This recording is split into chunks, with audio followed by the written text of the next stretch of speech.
We've talked a lot on this show about how the British press often seem like they want to cover for government mistakes when it comes to COVID-19. That's especially the case on the most popular broadcasts, so something like the BBC News at 6 or 10, where you'll see the political editor Laura Kuenssberg or the health editor Hugh Pym say that we shouldn't be too harsh on the government when mistakes are made because this crisis is both unprecedented and could not have been foreseen.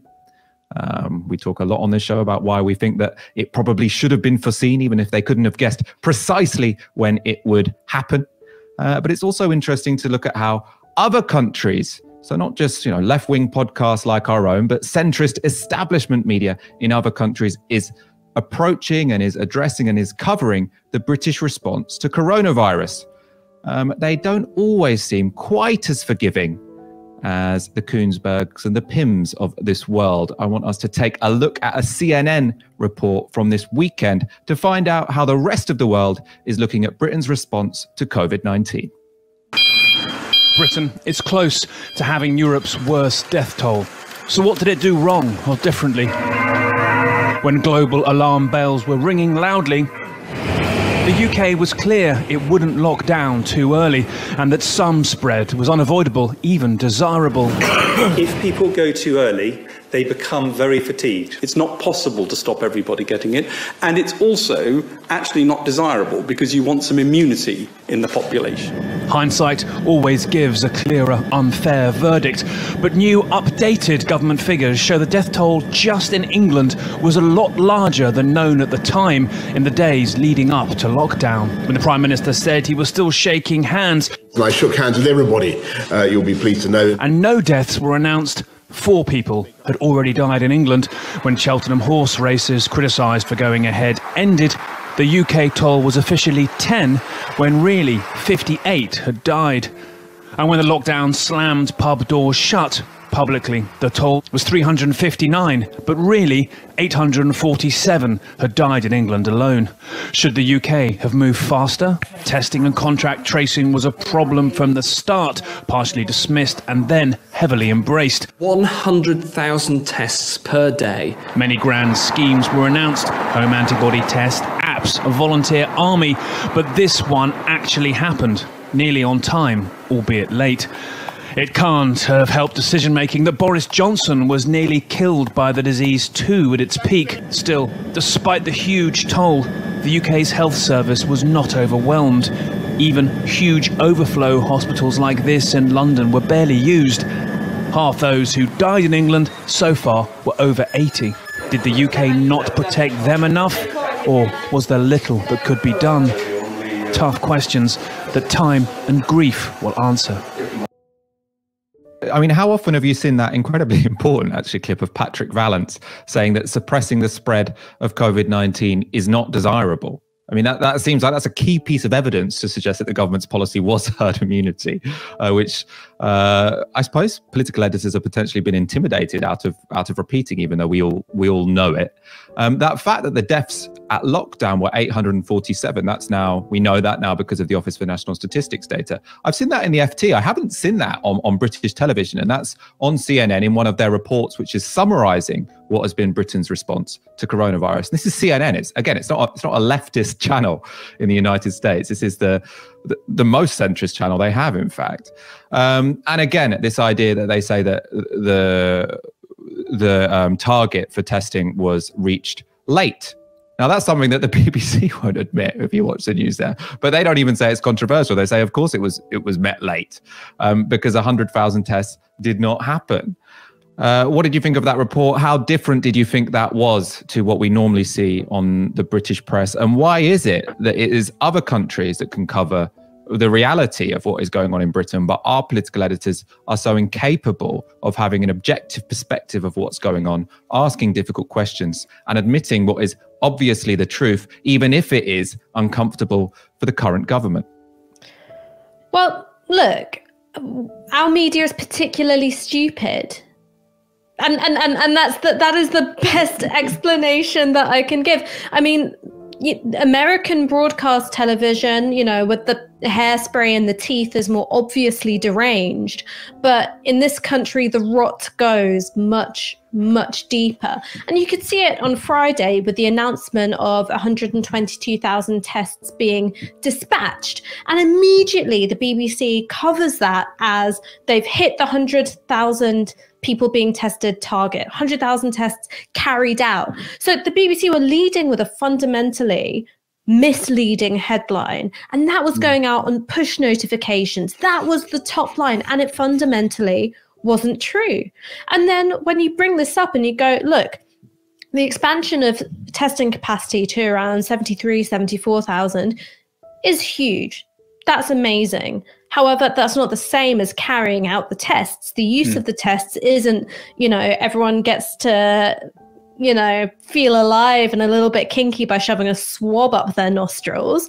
The value of the test is the data that it gives back. It gives us a picture of how many people have got it in the community, how many people will be immune, and how many people are at risk if they're in contact with these people who are obviously infected. Now, if you're counting a dispatched test the same as a successfully completed one, there's a huge problem with your data. And we've seen immediately after that date, the number of dispatched tests has plummeted by over a quarter. So now it's around 70,000 being dispatched, and before we even get to how many are successfully completed. So when you're a blue tick, shall we say, and you see these criticisms, you look at the people who are making them. So Corbyn supportive Twitter accounts, the usual suspects of Michael, Aaron, me, Owen Jones, and you go, ugh, these leftist loudmouths nitpicking again. It's obviously a partisan attack. I dislike the left so much and I find them so personally aggravating. I will make a temporary but powerful alliance with the pestilence here. So I'm going to be team coronavirus, going to say everything is going swimmingly because I dislike the left so much. So yes, there are obviously vested interests between the establishment media, the government of the day, and certain big money interests. That's all true. But other countries do it better. They're not any less capitalist than our country. They're not any less riven by class and exploitation than our country. Ours is just a bit dumber. I think it's also potentially that distance gives you a bit more clarity, although I do agree with most of what you've just said there. So I'm going to go to Aaron in a second. First of all, I want to show you that it's not just this one clip from CNN, which shows that the foreign press is more capable of applying proper scrutiny to our government than our own. So this was a piece from Australia's paper of record, the Sydney Morning Herald. This was from yesterday. The headline, biggest failure in a generation, where did Britain go wrong? So unlike Italy, the United Kingdom had time to prepare for the coronavirus tsunami. But as the death toll climbs, critics say Britain's response has suffered from a series of deadly mistakes and miscalculations. So I think something that you notice, especially when you're looking at the foreign press on Britain, is that they notice that Britain's response is exceptional, is an outlier. Whereas what we're always told is, we're in this group of European countries and we're following on the same trajectory. But obviously that ignores the fact that Italy didn't have any warning. Talking of Italy, which was the country which was hit first and is still the worst hit country in Europe, although, Britain looks like it is going to overtake them in terms of the death toll fairly soon. They have been equally damning of Britain's response. So I first want to take a look at their paper Repubblica. So this is an article from their equivalent of The Guardian. This is from last week. So the United Kingdom, from herd immunity to mass delays, all the mistakes of the Johnson government. That's the headline. And then a quote here. COVID-19 is an invisible enemy and in many ways still unknown. And many countries, such as Italy itself, have made several mistakes. But the confusion and contradictions that have been seen in the British government in recent months have few equals. Now, that is not the kind of thing that you would normally hear in the British press, which is wanton to admit the idea that Britain could have dealt with this significantly worse than many other countries. We shouldn't compare at this point in time. If you look back at Italy's coverage when the key decisions were being made, it is even more damning. right? You know, when the bodies were piling up in Italy and our government was being particularly cavalier, they were watching on in horror. This is an article from March in their centre-right newspapers. This is the equivalent of the Times or the Telegraph there, reporting on Boris Johnson's speech when he said that many of your loved ones will die and we're going to pursue a herd immunity policy. Go to a quote from that. The phrase is shocking. Many families will lose their loved ones, but the reaction is perhaps even more chilling. We will do nothing, because this is the line chosen by the government of Boris Johnson. Forward as if nothing had happened. Britain separates itself from the rest of Europe, while governments on the continent take increasingly drastic measures. London literally washes their hands. The fundamental advice against coronavirus is, in fact, to use soap and water. Those who have symptoms are invited to stay home for a week, but otherwise it's business as usual. No closures, no emergency. Life in London continues to flow as normal, and no one goes around with a mask. Now, if that kind of thing had been written in the British centre-right papers back in March, that would have been very helpful, because potentially we would have entered into a lockdown and had proper social distancing measures much earlier. And then we could have, avoided the mass deaths that we have currently seen. If we'd looked at Italy and said, that's the future, we don't want that, and responded accordingly, we could have had a much, much lower death toll. But obviously, the press here, especially the centre-right press, were blinded by their proximity to the UK government, and only worked out 3 weeks late that response then was irresponsible. Aaron. Yeah, we've talked a lot about herd immunity. Let's talk about herd mentality. I think the British media has a herd mentality problem, which is worse than anywhere else. And this isn't actually a personal failing of particular individuals, although many of those individuals are failures as journalists. There's also structural explanations.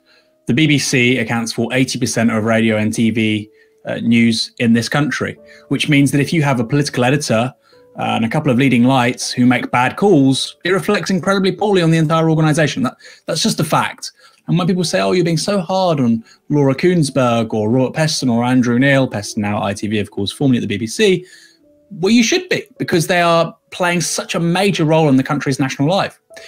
Alongside the BBC having that extraordinary share of broadcast news is the fact that we live in an incredibly centralised country. And I mean, really England with London. And it's important to say, actually, oh, you shouldn't put the country down, etc., etc. These aren't the kinds of criticisms you get from Scottish public opinion. I don't know, Welsh public opinion to the same extent. It's very much an English thing. Now, if you look at the United States, you have a national newspaper in Chicago, in LA, more so in Washington Post, New York Times. You have multiple senses of opinion. If you look in Italy, you're just talking about La Repubblica, you have Milan, you have Rome, to a lesser extent you have Florence, you have Naples, but you have multiple poles of, again, public conversation. Rome is the administrative capital, but the financial capital is really in Milan. You've got Torino, Turin as well. And so I think it's this convergence of two major issues. The fact we have a public service broadcaster, which in actually a crisis situation becomes a state broadcaster, combined with the fact we don't really have any major media cities beyond London, I think it becomes a really big issue. And that, again, that's quite new. The Guardian until I think 1950 was based in Manchester. So it's quite new, the idea that all of your journalists live in one city.